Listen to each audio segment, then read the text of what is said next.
Good morning. Good morning, everybody. How we doing today? Do you know what day it is? Mm, just another Do you know Tuesday? what day it is? Today's packing day for me. Today is packing day for me too. Yeah. We Tomorrow. have our big retreat coming up this week. Yeah.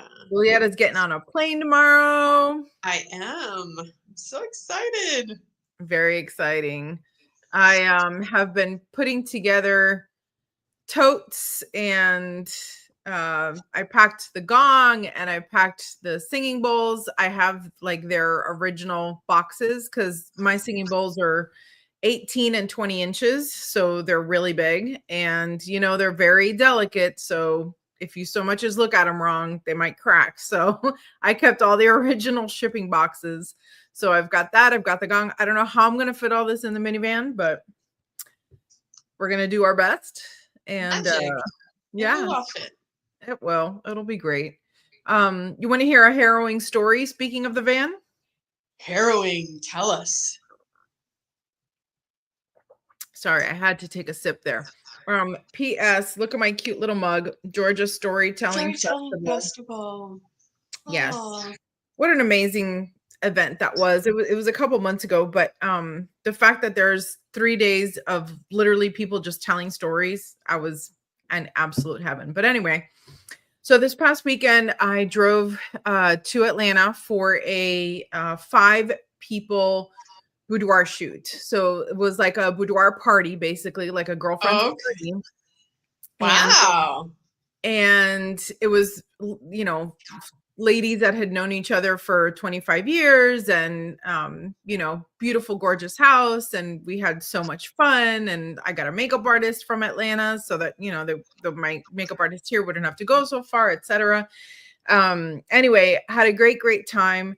Had too much fun because I ended up leaving a little bit later than I had anticipated, which time wise was not a big deal, except it means I was driving through the mountains in the dark, which, as you know, is one of my least favorite things to do. And my little van, bless its heart, 16 years old, decided to die a full death um, right in the middle of what is here Highway 60, which is basically the darkest, loneliest stretch of road with no cell service in all the area. So as the dashboard starts lighting up in like a Christmas parade, I managed to call my partner. I am yelling into the phone like, I'm on 60, I'm breaking down, da da da da da da da da, the whole thing. And finally, and I hear on the other line, so I'm like, well, he's like, okay, I heard an okay. So I was like, okay, I know he heard what he needed to hear, but definitely was not a smooth connection. Immediately the call drops. I can't get out to anything else or anyone else. It's a 2 lanes this way, 2 lane that way. So it's a pretty big stretch of road. So I was like, okay. I put on my flashers. My flashers are like weak. Like it was so like it was clearly some sort of battery situation because there wasn't even enough power to really flash the lights. So I'm like, great. I'm in a car that's the same color as the road in a pitch black, can't see your hand in front of your face area. And everybody behind me is coming at 70 miles an hour. No problem. So I tried to pull the car over onto the side of the road. I only got about halfway out of the road. So now I'm sticking out halfway in the middle of all of this. And I'm like, okay. So I knew that my GPS, I was like 11 minutes from the house. So I was really close. And there's only one way to get home. So I knew my partner would find me. Like he would just go backwards and he would eventually find me. And he did. And he brought my son and they did all the jumpy things and whatever they did. And which, I really should learn these things. Because I was like, all the tools that he's using, I could use that. I've never learned. So anyway, long story short, we managed to get back home like the next day. We had to like leave the car somewhere overnight just because it was way too unsafe at that hour. And we went back out it the next day. He ended up replacing a part. Thank God I have the world's handiest partner. and all is well and everything's fine. What's really interesting is the conversation that came from this, because I always talk to my kids about like the patriarchy, right? Like, and they've, everybody in my family, like they hear me, they understand me, and they're probably over it because I bring it up all the time. But here we go. Another perfect example. When I was in 7th grade, I was in this tiny little private school, and for half the year, they separated the boys and the girls. The boys went to auto mechanics and the girls went to home ec. And so I learned how to sew a dress and I learned how to cook a meal, which, by the way, I didn't do either really well in 7th grade. But I remember asking, like, why can't I go to auto mechanics? Like, my mom's car would always break down. Can't I just go to auto mechanics? And they're like, no, that's for boys. And now, at 51, I'm so mad because over the course of my life, I really needed a lot more help in the mechanic department than I ever needed in cooking and sewing and all of these things. So while I did sew a hem this morning, and I appreciate that knowledge, I could have YouTubed it in 15 minutes. And I couldn't YouTube the mechanic issue while I was out there. So this is another vote for remove gendered activities from the world and let's teach everyone everything, because both things are important. So thank you for coming to my talk. For survival. But interesting. I'm pretty sure girls could take shop when I was in high school. The problem is I didn't take home ec, I didn't take shop because I was, on my way to physical therapy school. I had to take all the sciences and all the, I graduated from high school with my whole freshman year of college done. So I started college as a sophomore. I was taking chemistry and biology and physics and all that stuff. So yeah. but I'm pretty sure in my school, like girls took shop if they wanted to. But the problem is now, like the cars are like, it's good you have an older car because you can actually do things to it to fix it. Like modern cars, like you have to take them into the shop because you need a computer to hook it up to it and like figure out all the things. And Right. it's Well, if you're my partner, you buy the computer. So he's got all kinds of little tools that he can attach and it'll tell you what it means. And, but like also we don't park cars in our garage because we have two-car garages and they're both full of equipment. So there's we're well prepared. I will say that. I kind of wish we had a tow truck. I think that's the only thing that's missing.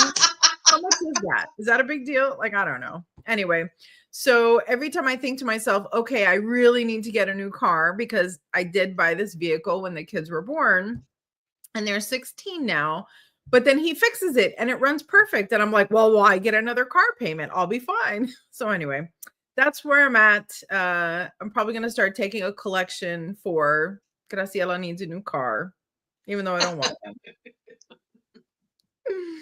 Anyway, yeah. How's that for an experience? A weekend experience? That's quite the experience. And I'm just going to say I'm glad it happened then and not tomorrow because I need you to show up at Elohi and with all your equipment so the show can go on. Oh yeah. Well, and the road to Elohi is a little bit more precarious in that it's very windy. It's only 2 lanes and there's a whole lot of area that are not good for pulling over. So I'm like, okay, well, everything's all brand new now. But I always think that what's meant to happen is meant to happen, and if you have to run a retreat without the 57 boxes that I brought, I'm sure you could figure it out. So it's all good. Everything we need is right here. It is. It is. Here's a funny comment from the I wouldn't know you without your van. You're so right, Tracy. You're so right. Oh, and by the way, all of you listening to this are absolutely sworn to secrecy. Pinky promise, put it in the comments. If somebody tells my mother, I will absolutely lose it. Like, we do not tell my mom dangerous things that happen to Graciela. That's too much. Pam, I love the sound of the road to Elohi. Yes, it's actually a very beautiful drive and I will enjoy it. Now that everything on my car is perfect again. So yeah. Anyway, how was your weekend, honey? My weekend, I pretty much spent the weekend preparing for the retreat. So um, it was good. It was good. Yeah, I'm like, I feel like until we get to the other side of this retreat, like that's the only thing that is. Mm. Well, I will say, running a retreat takes a lot. And it's really fun. I've had fun with it because number one, I get to buy a lot of fun little gifts and surprises for everybody. So that part I do love. I am a consumer, I'm sorry.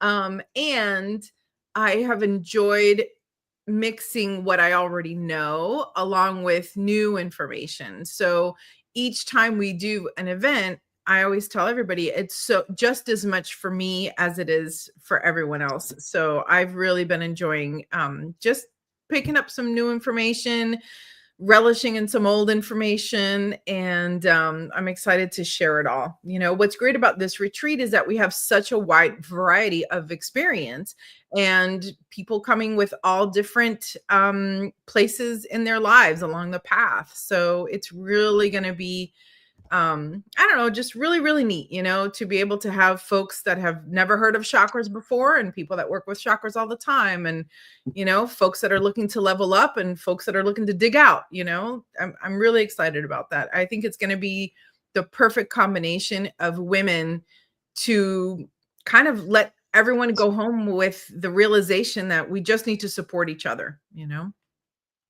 Anyway. I love the support that's already happening between the women. Haven't even met each other yet and are already supporting each other and connecting, and it's so beautiful to me. Um, yes, like you said, this is a lot of work, and I wouldn't have it any other way. Like these retreats are so magical, and coming out on the other side of them, like it makes every piece of work that went into preparing it more than worth it. So I'm Absolutely. so excited. I think the only thing I didn't do enough of was climb up and down my driveway 57 times, which I had really intended on doing. So, good news is that forest bathing is a nice slow walk. So, and if I'm leading it, nobody can rush ahead of me anyway. So, we're going to take our time and we're going to I'm enjoy gonna it. say I'm more concerned about the stairs in the house because, Florida, there's no stairs here. Like at least at my prior office, I would walk the stairs every day, but now I have zero stairs. Well, that's a lie. When I go to yoga, I have stairs, but I still don't feel like doing the stairs 3 times a week to yoga is gonna prepare me for going up and down 3 flights of stairs in this house. But You know what? it'll be a good workout. We are going to leave so strong physically, mentally. I'm going to be live. It's going to be amazing. All right, let's do our question for the day. So I'm going to ask you, how do you honor the sacred in everyday life? I love that because sacred is my word. And, sometimes I go to other events and things and I walk away and I'm like, wasn't sacred enough. It wasn't sacred. And then I have to really sit in the space of, what does it mean to be sacred? And honestly, I, I feel like it's being present and honoring what is. And someone even recently, um,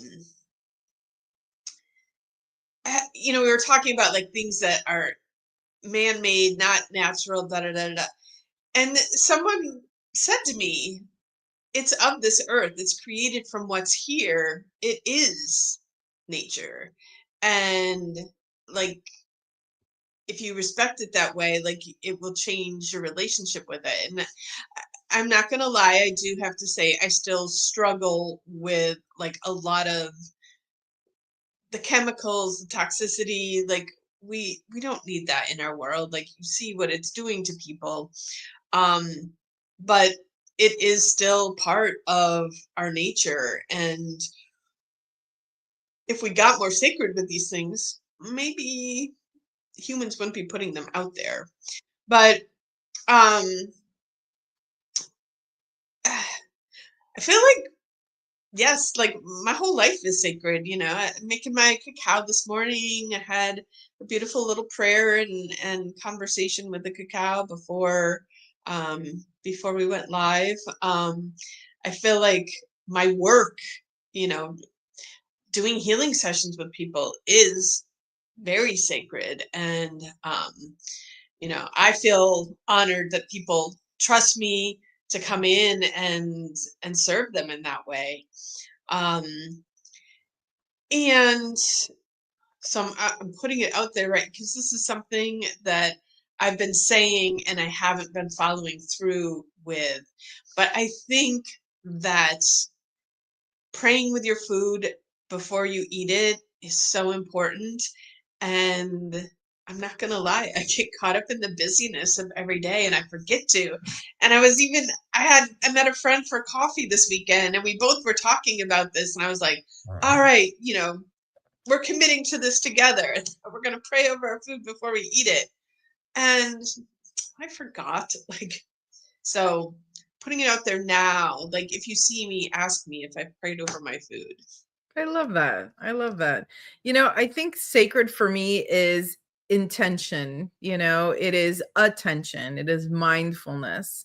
Um, I think I use the word sacred a lot because there are things in my life in my home that I consider quote unquote sacred.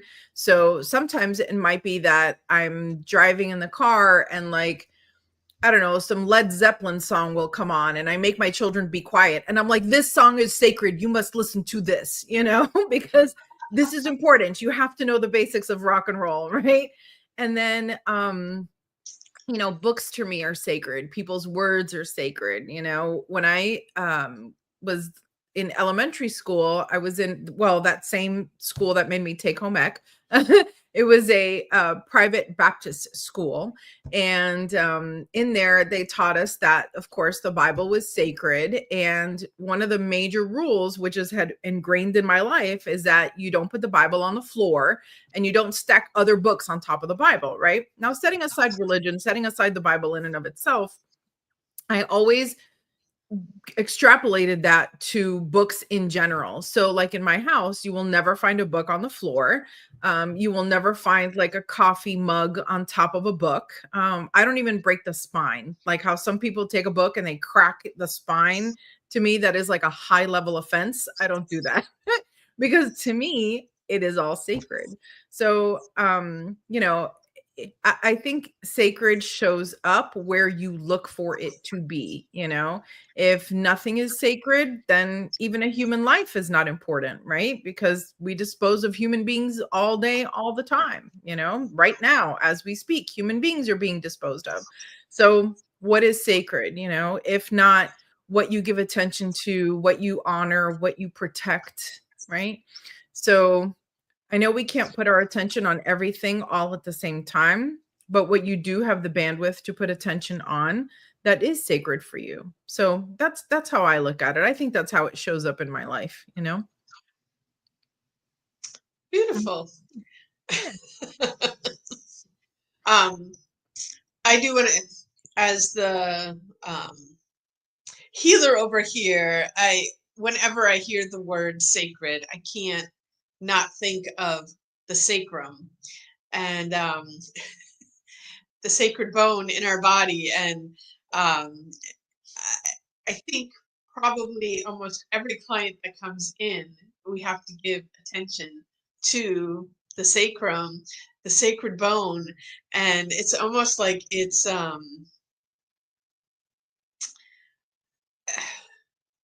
don't even know, like it's the center of um, it's the center of our being in some way that I don't know that it gets the attention that it deserves out there in the world. And so I'm just going to say, everybody pay attention to your. Well, why don't you dive into that a little bit? Tell us what and where the sacrum is and what does it do for our body? So the sacrum is the end of your spine. It's that little triangular bone down at the bottom, and then your little coccyx tailbone is on the bottom of that. And so it is essentially what connects your spine to your pelvis, some people call it your hip bones, so your ilium. And so yeah, it's what connects your spine to your legs. And you know, we have nerves that come off of there. Um, you know, it has the remnants of, you know, as it's forming, it's vertebrae like the rest of your spine, but then at some point in the development process, it all fuses into one solid bone. Mm. But yeah, it's A lot of energy stored there. Yes. oh yeah. Well, you know, like it's there with our sacral chakra. We'll call it the sacred chakra. There's so much in our second chakra there. Not that there's not stuff in every chakra, but I feel like it's this the sacral chakra is quite complex and possibly deserves a little more attention than it gets as well. Um, so yeah. And another mission for the week. I love it. Very cool. Very good. Well, I'm super excited. I cannot wait for our retreat. I don't even know what we're going to talk about on the other side of that. We'll probably have tons of stories to tell. So I'm excited about Ooh, that. yeah. Yeah, it's going to be a good time. So, All right. Well, short show today because we've got busy lives here. We got stuff to do, and we will see you all on the other side of the Four Elements retreat. all right. See you guys later. See you soon. Have a magical day, everyone.